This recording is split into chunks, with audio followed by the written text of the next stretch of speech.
Friends, நம்ம விஜய் மல்லி ஸ்டோரியோட upcoming episode எப்படி இருக்க போகுது அப்படின்னு இந்த வீடியோவில் பார்க்க போகிறோம். நம்ம எல்லாரும் நினச்ச ஒரு விஷயம் நடந்துருச்சு அப்படின்னு சொல்லலாம்.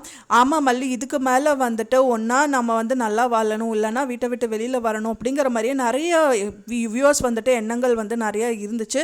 ஸோ அதே மாதிரியே தான் வந்து பார்த்திங்கன்னா கடைசியில் வந்து மல்லி வெளியில் வர மாதிரி பண்ணிட்டாங்க. இது ஒரு வாட்டியில் 2 வாட்டியில் எத்தனையோ வாட்டி வந்து மல்லி வெளியில் வந்தாங்க. ஆனால் இப்போ வந்த மல்லி வந்து பெர்மனெண்ட்டாக இங்கே தான் இருக்கணும், விஜய் மனசு டோட்டலாக மாறினா மட்டும்தான் வந்துட்டு மறுபடியும் என்டர் ஆகணும் அப்படிங்கிற மாதிரி தான் எல்லாருக்குமே தோணுது. இப்போ எப்படி அவங்க வெளியில் வந்தாங்க அப்படிங்கிறத அப்கமிங் எபிசோடில் காமிக்க இருக்காங்க. மெயினாக வந்து பார்த்திங்கன்னா மல்லியை வந்துட்டு பார்த்திங்கன்னா டைனகாலஜிஸ்ட் டாக்டர் வந்து கால் பண்ணுறாங்க, அவங்களும் வராங்க. ஆனால் வந்துட்டு நான் எந்த அப்பாயின்மெண்ட்டும் கொடுக்கவே இல்லையே டாக்டர் அப்படிங்கிற மாதிரி அவங்க சொல்கிறாங்க. அதுக்கப்புறம் விஜயோட வீட்டுக்கும் வராங்க. வீட்டுக்கு மட்டும் வர்றது மட்டும் இல்லாமல் ராஜீவ் வந்து பார்த்திங்கன்னா ராஜீவ் ரஞ்சிதாவும் இருக்காங்க. அப்போவே வந்து விஜய் கிட்ட சொல்லிட்டு இருக்காங்க, என்னமோ சொல்ல வராலே சொல்லு ரஞ்சிதா அப்படிங்கிற மாதிரி விஜய் வந்து கேட்குறாங்க. அப்போ தான் மல்லி பற்றி சொல்கிறாங்க. மல்லி வந்து டைனகாலஜிஸ்ட் கிட்ட போயிருக்கா அப்படிங்கிற மாதிரி சொல்கிறாங்க.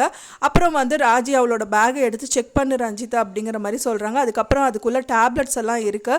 ஸோ என்ன மாதிரி அவங்க வந்து பார்த்திங்க அப்படின்னா விஜய்க்கு கோவம் வர மாதிரி ஒரு விஷயம் நடந்திருக்கு அப்படின்னா கண்டிப்பாக வந்து விஜயும் மல்லியும் வந்து சேரணுங்கிறதுக்காக டேப்லெட்ஸ் ஏதோ வாங்கிட்டு வந்திருக்காங்க அப்படிங்கிற மாதிரி தப்பாக வந்து சொல்லிடுறாங்க விஜய் கிட்ட. அதுக்கப்புறம் விஜயை வந்து பார்த்திங்கன்னா என்னோட வாயிலேருந்து நீ போ அப்படின்னு சொல்லி நான் சொல்ல மாட்டேன், நீயே தயவு செஞ்சு வீட்டை விட்டு வெளியில் போயிடு அப்படிங்கிற மாதிரி சொல்கிற மாதிரி பண்ணிடுறாங்க. அதுக்கப்புறம் மல்லியும் வந்துட்டு வீட்டை விட்டு பேக் எடுத்துகிட்டு வெளியில் வந்துடுறாங்க. ஸோ வந்து பார்த்திங்க அப்படின்னா வந்துட்டு எல்லாருமே எதிர்பார்த்த ஒன்று தான் கண்டிப்பாக இது நடந்தது. ஏன்னா வந்துட்டு அன்னபூர்ணியம்மாவை வெளியில் அனுப்பிட்டாங்க. அடுத்தது மல்லிக்கு தான் அடுத்து செக் பாயிண்ட் வச்சுருந்தாங்க, மல்லியும் வெளியில் அனுப்பிட்டாங்க. ஆனால் வந்து பார்த்திங்கன்னா கண்டிப்பாக வந்து யார் வெண்பாக்காகன்ற இல்லை யாருக்காகவும் வந்து திரும்ப மல்லி அவங்க வீட்டுக்கு போகவே கூடாது அப்படிங்கிறது தான் எல்லாரோட வியூவர்ஸோட எண்ணமாகவும் இருக்கும். ஸோ அதுதான் நானும் நினைக்கிறேன். ஒன்ஸ் அவங்க போயிட்டாங்க அப்படின்னா அதுக்கு மதிப்பே இல்லாமல் போயிடும். அதுக்கப்புறம் விஜய்க்கு வந்து 100% அவங்க அக்கா பற்றி அந்த அவங்க ஃபேமிலி பற்றி ஃபுல்லாக தெரிஞ்சுக்கிட்டதுக்கு அப்புறமா தான் அந்த வீட்டுக்குள்ளே போனால் நல்லாயிருக்கும். ஆர்எல்ஸ் வந்து அவங்க வந்தோட லைஃப் வந்து அவங்க அண்ணா கூடயே இருந்துட்டு நல்லாயிருக்கும் அப்படின்னு தான் எதிர்பார்க்கப்படுது.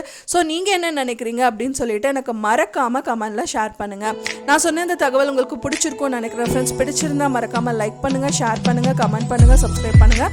மேலும் இன்னொரு மல்லி சீரியல் அப்டேட்டோட நெக்ஸ்ட் மீட் பண்ணுறேன். தேங்க்ஸ் ஃபார் வாட்சிங் மை வீடியோ ஃப்ரெண்ட்ஸ். நெக்ஸ்ட் வீடியோவில் பார்க்கலாம்.